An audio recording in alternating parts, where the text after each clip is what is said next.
Le boulevard des Pyrénées, c'est la carte postale, l'image symbole de la ville de Pau. On y accède depuis la ville basse grâce à cet étonnant funiculaire inauguré en 1908, un beau témoignage d'une période fastueuse, la Belle Époque. C'est aussi une invitation à remonter le temps pour comprendre la naissance de cette cité. Car si Pau est aujourd'hui la deuxième ville d'Aquitaine, elle n'a que 1000 ans d'existence. De Gaston Phébus aux aristocrates anglais, cap sur Pau, la ville paysage.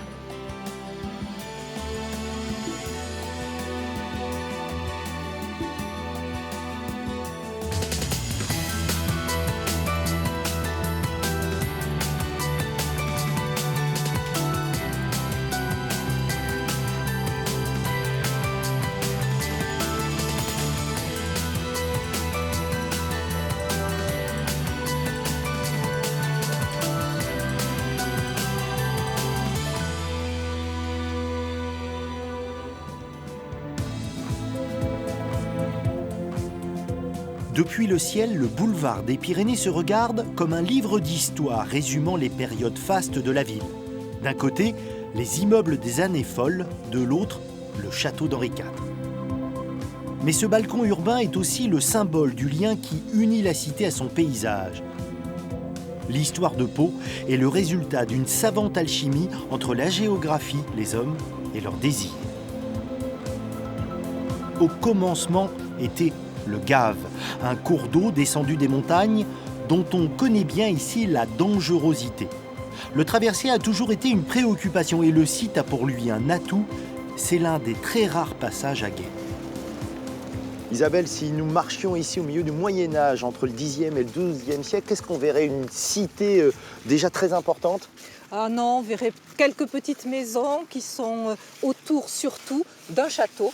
Un château beaucoup plus réduit que celui qu'on peut voir actuellement, certainement une tour, voire deux, une enceinte et surtout un point qui permet de protéger un passage très important, le passage à gué sur le Gave. La première impulsion, elle est donnée par un personnage qui est extrêmement important dans l'histoire du Béarn, c'est au XIVe siècle, c'est Gaston Phébus. Ah oui, ça, Gaston Phébus, c'est un sacré personnage, puisqu'il a vraiment marqué le château, la ville de Pau. Donc c'est lui qui a en particulier construit l'immense donjon de briques qu'on ne peut qu'apercevoir de partout, 33 mètres de haut. Et c'est quelqu'un qui a mis sa puissance et sa fortune considérable au service de sa vicomté, dont il a fait une principauté indépendante. Pau n'est encore qu'un minuscule petit bourg castral parmi tant d'autres, mais le site a pour lui des spécificités géographiques qui vont faire basculer son destin. Non seulement il est au croisement de deux axes, est-ouest par la rivière, nord-sud entre montagne et piémont, mais mieux encore, il est au centre de la vicomté.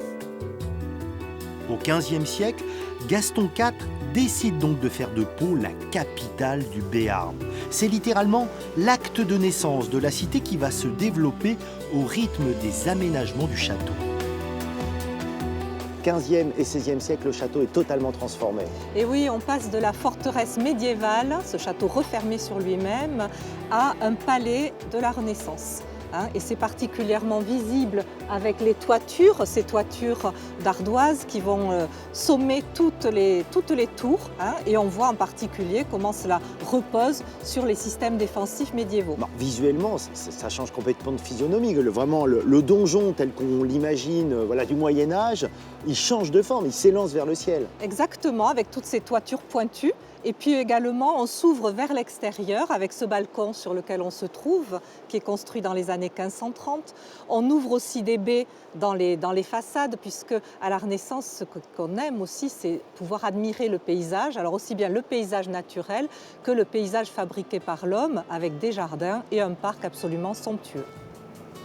À partir du milieu du XVe siècle, Pau devient la résidence principale des souverains de Béarn. Et ces souverains de Béarn, ils vont devenir rois de Navarre. Donc ça change tout, le château devient un château royal. Après la gloire, l'oubli. Au XVIIe siècle, Louis XIII proclame le rattachement du Béarn au royaume de France. Pau, qui a perdu son statut de capitale, devient alors une simple ville de province. Le château est transformé en prison, puis en caserne. Il échappe même de peu à la Révolution, à la démolition. C'est au XIXe siècle que le château est sauvé d'abord par Louis-Philippe, puis par Napoléon III.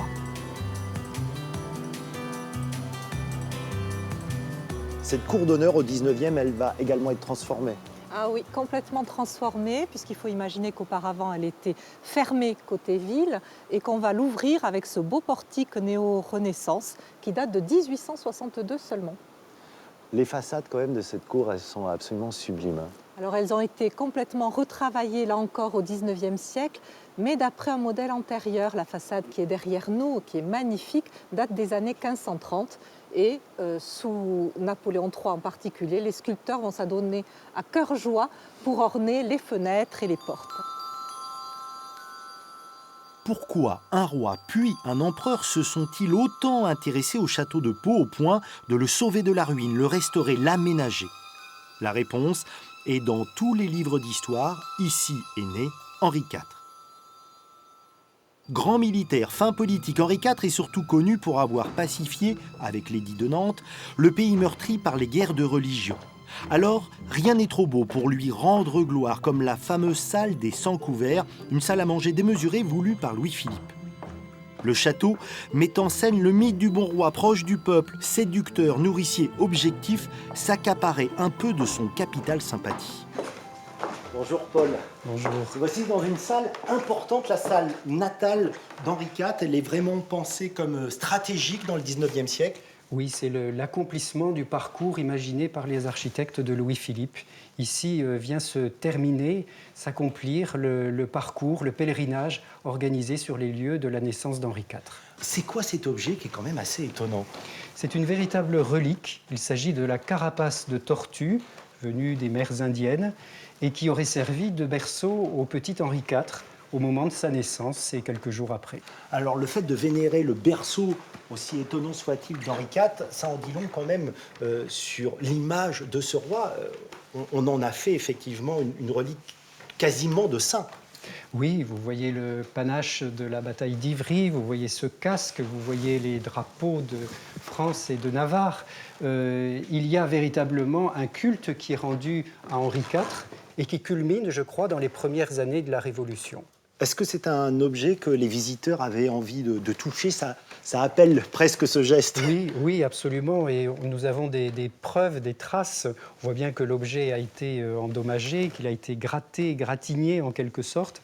Et sous le Second Empire, le régisseur du château se plaint à son administration du fait que de nombreux visiteurs ont tendance à détacher une écaille de la carapace qui leur permettra ensuite de conserver un souvenir, une relique secondaire du roi Henri IV.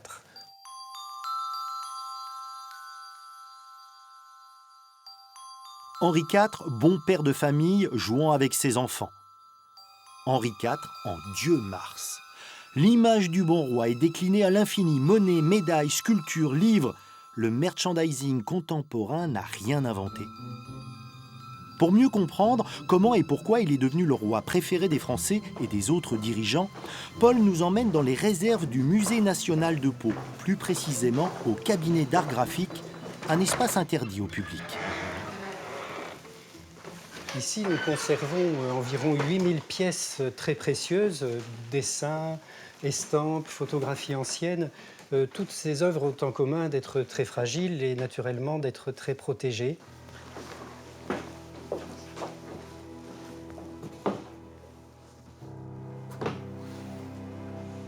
Le premier dessin est un portrait du roi à la fin de son règne. Portrait très émouvant. Tous les caractères de la physionomie très marqués d'Henri IV sont présents. Les cicatrices, moindres détails. Portrait précieux. Ce dessin, il est contemporain, il est de la période d'Henri Oui. IV. Ça signifie que Henri IV lui-même commence à construire de toute façon sa propre légende. Absolument, à travers la sculpture, à travers la peinture, à travers les arts, et puis aussi à travers cette recherche de marquer l'histoire par un caractère, par une physionomie, et pas seulement par une politique. Pourquoi les rois, les empereurs vont chercher à ce point à se rapprocher, à s'approprier l'image d'Henri IV? Ils cherchent un art de faire de la politique, avec cette souplesse, avec cette réactivité, cette rapidité qu'on prête à cette sève gauloise et gasconne qui est très importante chez Henri IV et qui fait rêver peut-être d'autres souverains ou d'autres chefs d'État. L'aventure d'Henri IV finit tragiquement, bien sûr, puisque l'assassinat du roi le 14 mai 1610 met fin au projet d'Henri IV. Mais là se trouve la racine d'une nouvelle légende, d'une nouvelle naissance. Finalement, son assassinat, ça participe aussi de son image. Oui, le parallèle a été fait avec d'autres assassinats politiques, avec César à l'époque, puis beaucoup plus tard, on a pu essayer de le faire avec Kennedy. C'est tout un art d'être assassiné au moment opportun. Et chez Henri IV, on dirait que la chose est en tout cas mise en scène de façon très précoce. La gloire d'Henri IV a fait beaucoup pour la ville. Mais c'est pour une autre raison qu'au XIXe siècle, Pau va connaître sa plus importante transformation. Alexandre Taylor, médecin écossais, publie un traité médical intitulé « De l'influence curative du climat de Pau et des eaux minérales des Pyrénées ». Succès immédiat, le livre est un best-seller mondial et attire une clientèle richissime venant de toute l'Europe.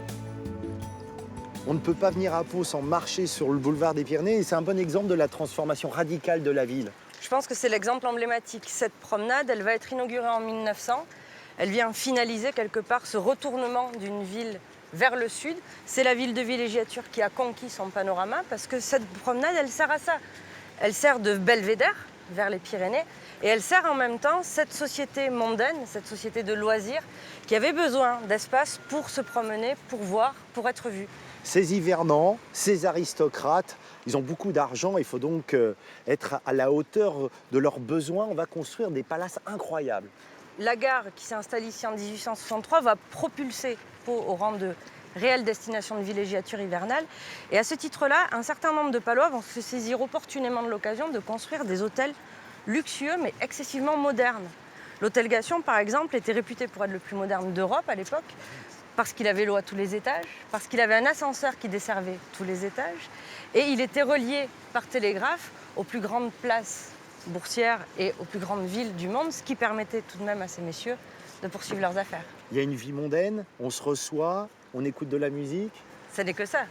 Pau devient une ville où, d'octobre à avril, finalement, cette vie mondaine se déploie, envahit l'espace public, ici la promenade, la place Royale, qui va devenir aussi ce cœur de la vie mondaine, plus tard le Palais des Pyrénées, Palais Beaumont.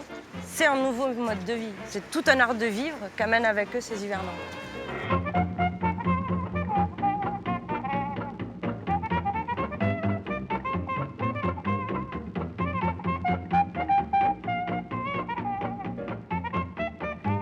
Les palaces, c'est bien, mais avouons-le, avoir sa propre maison, c'est mieux.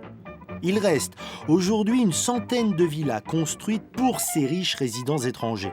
Elles sont toutes dans le même quartier, à 1 kilomètre du château, avec bien sûr vue sur les Pyrénées. Enfin, quand elles veulent bien se montrer. Les Palois expliquent, non sans humour, que lorsque l'on ne voit pas les montagnes, c'est qu'il pleut, et quand on les voit, c'est qu'il va pleuvoir. Reste que la vue sur les Pyrénées fait désormais partie intégrante de ce patrimoine, comme ici, à la Villa Saint-Basile. Là, on est dans le quartier Trépoy, c'est là où il y a le plus de villas. Qu'est-ce que c'était avant d'accueillir des villas? On est à la campagne ici, on n'est plus dans la ville.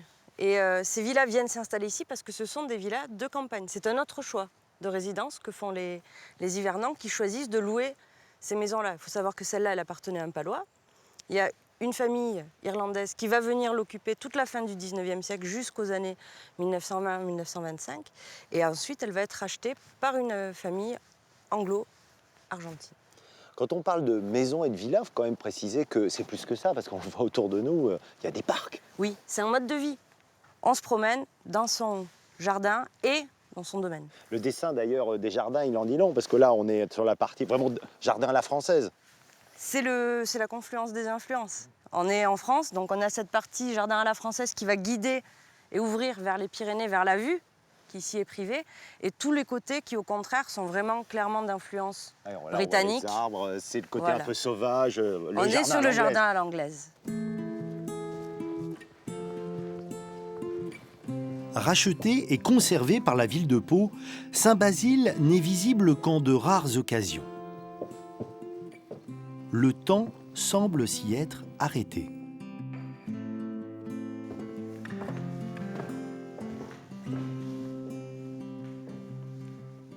On arrive là dans la salle à manger, le mobilier n'est pas d'époque. Par contre, ce qui reste dans son jus, ce sont effectivement toutes ces grisailles, ces tableaux au mur, qui sont une commande des propriétaires, passés à un peintre qui s'appelle Castin, et qui représente le comte de Cendrillon.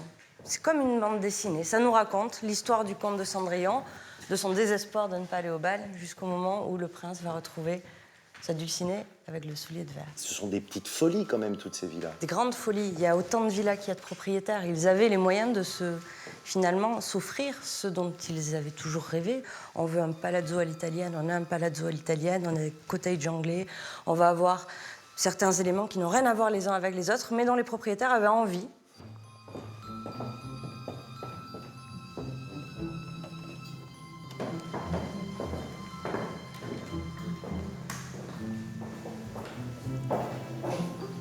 Qu'est-ce que c'est que ce truc? C'est quoi? C'est un chauffe-serviette. Un chauffe-serviette. Un chauffe-serviette, exactement. On est dans la salle de bain ici et j'ai une petite tendresse particulière pour cette Pourquoi? salle de bain parce que c'est ici qu'on arrive à toucher la réalité finalement de ce quotidien. En bas, on était dans je reçois mes amis, je me montre. Ici, on est sur ce côté plus personnel. Le secret de la villa, l'ascenseur, qui dessert les 2 étages. C'est-à-dire, il y a 2 étages et ils mettent un ascenseur. Ils mettent un ascenseur. C'est ce qui remet la villa dans sa modernité années 30. Typiquement, l'ascenseur, ça va être le confort moderne qu'on amène dans la maison privée.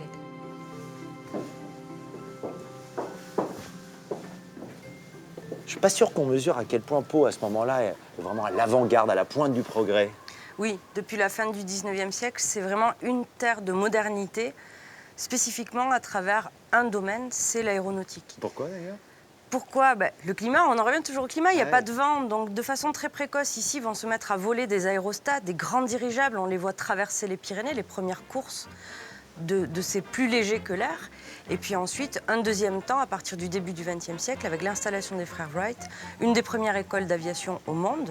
Il faudrait s'imaginer avoir des passages de Blériot 2 avec des superbes biplans qui viennent ici pouvoir bénéficier de conditions météorologiques finalement qui étaient favorables au vol de ces avions, qui étaient des structures fragiles et qui avaient besoin, pour se perfectionner, pour pouvoir voler, de la douceur, non pas de la température, mais du vent.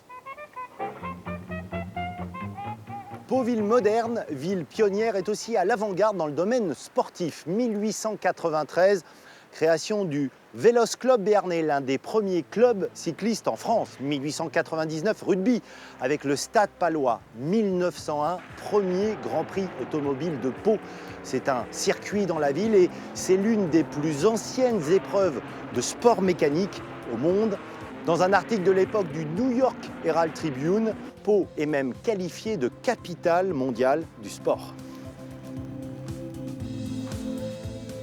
Il convient d'ajouter à cette liste les loisirs des riches résidents anglo-saxons comme la chasse à courre, le tennis, le cricket ou encore cet étrange sport venu d'Écosse que l'on pratique, là encore en plein air, entre gentlemen.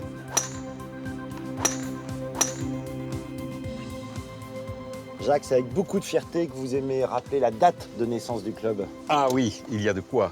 1856, c'est le plus ancien golf au monde hors île britannique. Créé par 3 figures. Oui, c'était 3 officiers écossais, le colonel Hutchinson, le major Pontifex et un archidiacre, Sapt. Il y a combien de membres au tout début? Je crois que la première année, ils étaient une quarantaine et 20 ans plus tard, ils étaient plus de 300. Et aujourd'hui, c'est combien d'ailleurs? 700 membres. Ah oui, donc 300, c'était déjà beaucoup. Ah oui, c'est déjà beaucoup. Allez, on va voir l'arrivée du trou. Les règles en vigueur à l'époque étaient très strictes.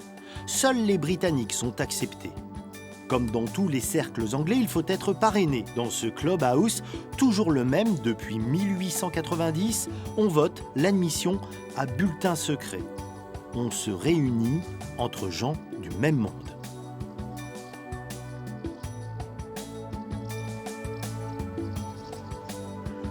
Pour les golfeurs d'aujourd'hui, ce parcours a une âme.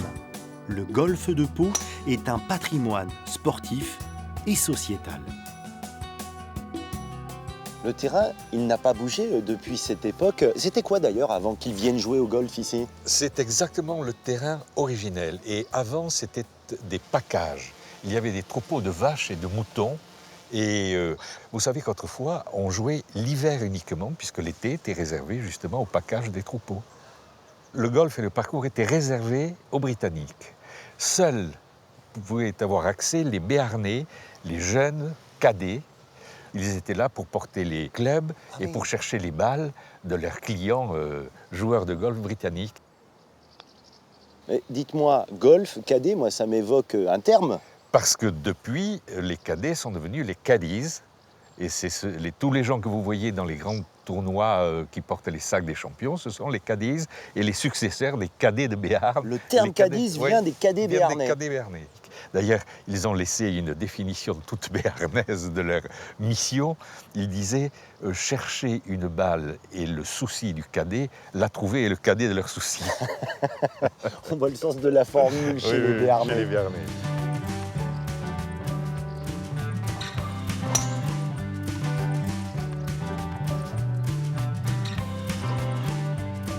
Si la ville a aujourd'hui encore le sport dans la peau, c'est sans aucun doute parce que tout autour d'elle invite à l'exercice, aux sensations.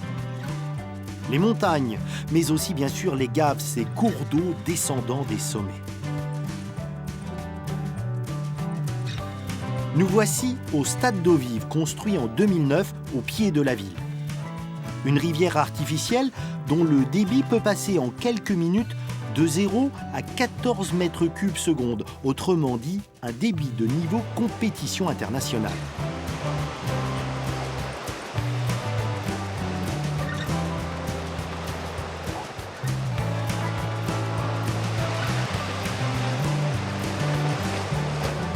C'est ici que nous avons rendez-vous avec l'un des sportifs français les plus titrés, le kayakiste palois Tony Estanguet, triple champion olympique de slalom, triple champion du monde.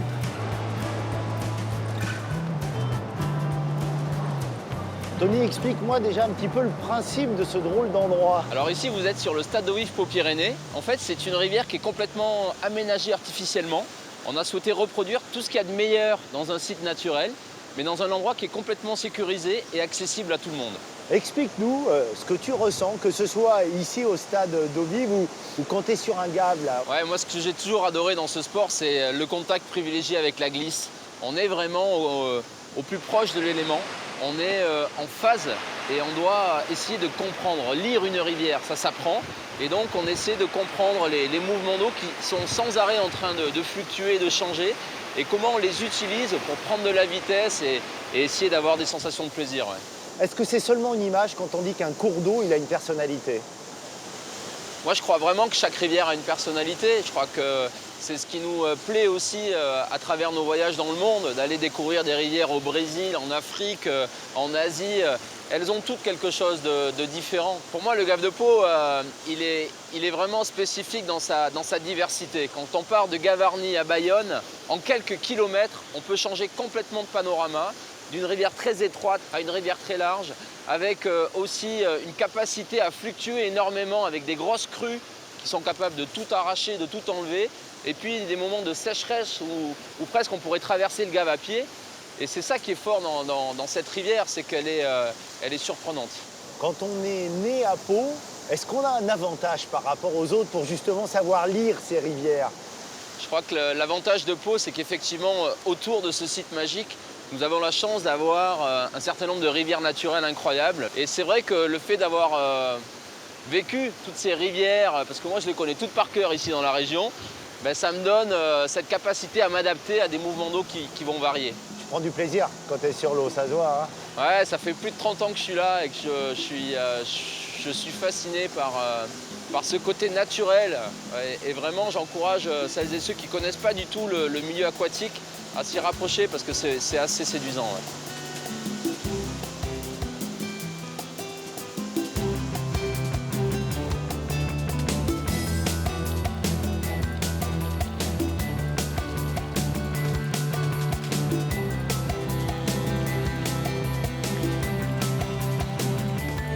C'est fort logiquement sur cette passerelle au-dessus du Gave, source du patrimoine palois que nous allons vous saluer. Capitale du Béarn, marquée notamment par la figure d'Henri IV, Pau est bien sûr un site historique de premier plan, mais en particulier depuis le 19e siècle, c'est aussi une cité qui cherche à dialoguer avec un environnement exceptionnel, une ville paysage au pied des Pyrénées.